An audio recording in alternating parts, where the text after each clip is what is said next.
जय जिनेंद्र। आज हम NCERT 12th micro economics chapter 3 mark DPI द्वारा जारी की गई नई प्रश्न बैंक के क्वेश्चन नंबर 6 को सॉल्व करेंगे कि कुल उत्पाद, सीमांत उत्पाद और औसत उत्पाद में क्या संबंध होता है। देखिए, कुल उत्पाद जो यदि हम देखें कि कुल सीमांत उत्पाद शून्य भी हो सकता है, ऋणात्मक भी। ये जो है वो सीमांत उत्पाद की लाइन है जो क्या है, यहाँ तक प्लस में है, इसके बाद ये शून्य हो गई है और इसके बाद ऋणात्मक। तो सीमांत उत्पाद शून्य भी हो सकता है, ऋणात्मक भी हो सकता है, लेकिन कुल उत्पाद और औसत उत्पाद ये ना तो शून्य हो सकते हैं और ना ही ऋणात्मक हो सकते हैं। अब हम एक टेबल से संबंध को देखते हैं। प्रारंभिक अवस्था में आप ऐसा भी लिख सकते हैं, जब यदि आपको 1 2 3 पॉइंट से लिखना हो, वैसे आप टेबल से ज़्यादा स्पष्ट हो जाता है। जब कुल उत्पाद बढ़ता है, ये देखिए, ये कुल उत्पाद क्या है, फर्स्ट स्टेज में बढ़ता है, तब औसत उत्पाद बढ़ता है और अंत में अधिकतम हो जाता है। ये औसत उत्पाद है, ये बढ़कर अधिकतम हो गया। और सीमांत उत्पाद पहले बढ़ता है फिर गिरना आरंभ कर देता है। ये पहले बढ़ा और फिर गिरना आरंभ कर दिया। द्वितीय अवस्था में जब कुल उत्पाद बढ़ता है, ये देखिए, ये कुल उत्पाद बढ़कर क्या हो गया, अधिकतम हो गया, यहाँ पर हाईएस्ट पॉइंट है। तब औसत उत्पाद गिरता है, ये देखिए, औसत उत्पाद क्या है, गिर रहा है। और सीमांत उत्पाद क्या होता है, गिरता है और शून्य हो जाता है, ये गिरकर यहाँ पर शून्य हो गया। जब कुल उत्पाद अधिकतम होता है तब औसत सीमांत उत्पाद शून्य होता है। तृतीय अवस्था में जब कुल उत्पाद गिरता है, ये देखिए गिर रहा है, तब औसत उत्पाद गिरता है, औसत उत्पाद भी गिर रहा है। और सीमांत उत्पाद गिरता है और ऋणात्मक हो जाता है, ये 0 से नीचे चला गया, यानी क्या हो गया, ऋणात्मक हो गया। क्वेश्चन नंबर 6 उत्पादन फलन की मान्यताएं लिखिए। उत्पादन फलन की मान्यता है कि जो उत्पादन के साधन हैं वे विभाज्य हैं, यानी उन्हें छोटी छोटी इकाइयों में विभाजित किया जाना संभव है। यानी भूमि जो है इतनी बड़ी है, इसे छोटी इकाई में विभाजित, श्रम की एक छोटी इकाई का प्रयोग किया जाना संभव है। दूसरा, उत्पादन की जो तकनीक है वह मान ली जाती है कि स्थिर है, और उत्पादन की जो तकनीक है वह कुशलतम तकनीक का प्रयोग किया जाएगा। तो पहला है तकनीकी ज्ञान स्थिर।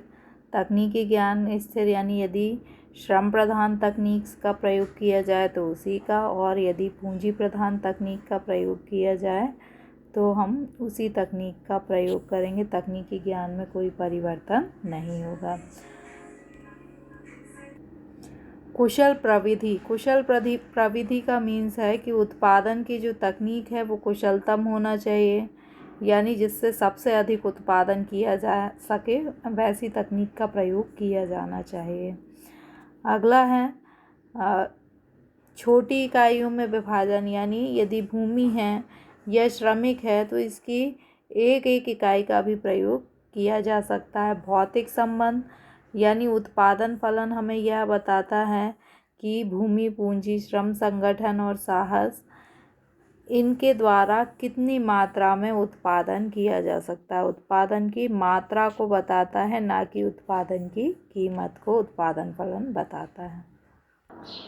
अल्पकालीन एवं दीर्घकालीन लागतों को समझाइए।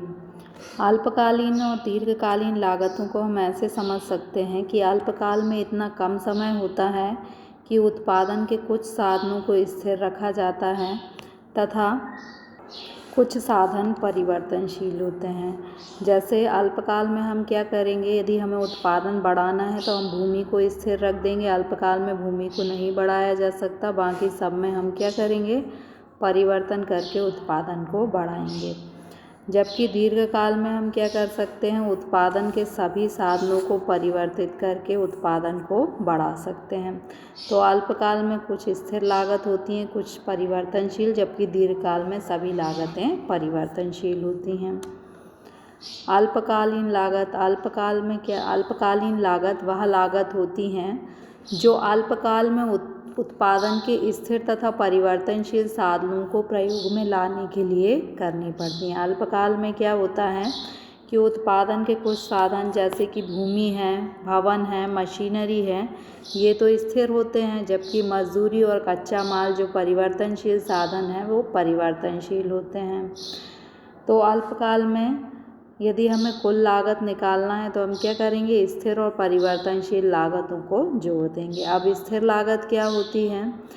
स्थिर लागत वह लागत होती है जो उत्पादन के स्थिर साधनों को प्रयोग में लाने के लिए करनी पड़ती है। जैसे आपने भूमि, भवन, मशीनरी आदि को प्रयोग में लाना है तो आप जो लागत लगाएंगे वो क्या होगी, स्थिर लागत। परिवर्तनशील लागत क्या होती है? परिवर्तनशील लागत वह लागत होती है जो उत्पादन के परिवर्तनशील साधनों को प्रयोग में लाने के लिए करनी पड़ती है, जैसे कि मजदूरी, कच्चा माल आदि।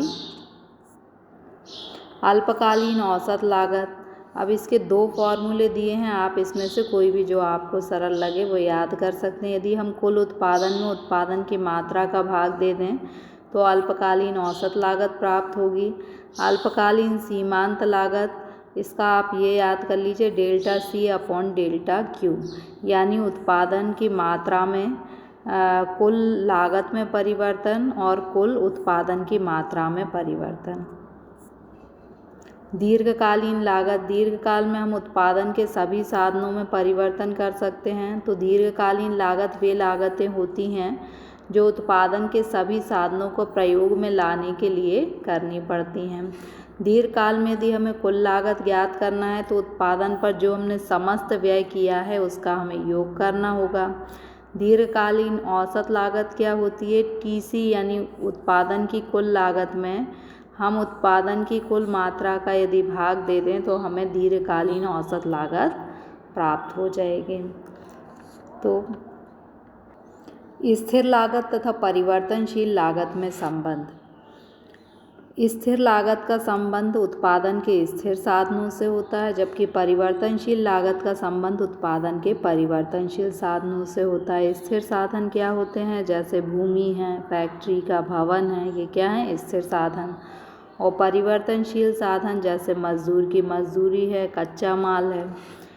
स्थिर लागत जो है उसका उत्पादन यदि आप बढ़ाते हैं, उत्पादन की मात्रा में परिवर्तन, यानी आप यदि उत्पादन को बढ़ाते हैं तब भी स्थिर लागत स्थिर रहेंगी, जबकि परिवर्तनशील लागत उत्पादन बढ़ने पर बढ़ जाती हैं, यानी उत्पादन की मात्रा में परिवर्तन होने पर परिवर्तनशील लागत परिवर्तित हो जाती हैं। उत्पादन बंद कर दें आप तो स्थिर लागत तब भी जारी रहती हैं। फैक्ट्री भवन का किराया तो आपको देना ही होगा चाहे आप उत्पादन बंद कर दें, जबकि उत्पादन बंद कर देने पर परिवर्तनशील लागत जो है वो शून्य हो जाती हैं। आपको मजदूर को मजदूरी नहीं देनी होगी, कच्चे माल का आप यूज़ नहीं करेंगे। स्थिर लागत का यदि हम कुल लागत से संबंध देखें तो कुल लागत का फॉर्मूला होता है TC = FC + VC। F यानी फिक्स्ड कॉस्ट, स्थिर लागत, और परिवर्तनशील लागत।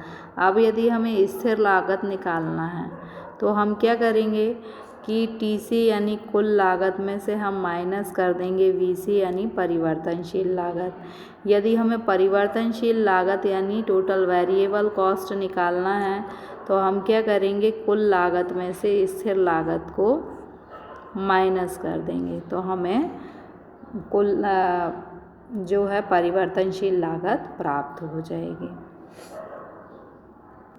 पूर्ति के नियम को लिखिए।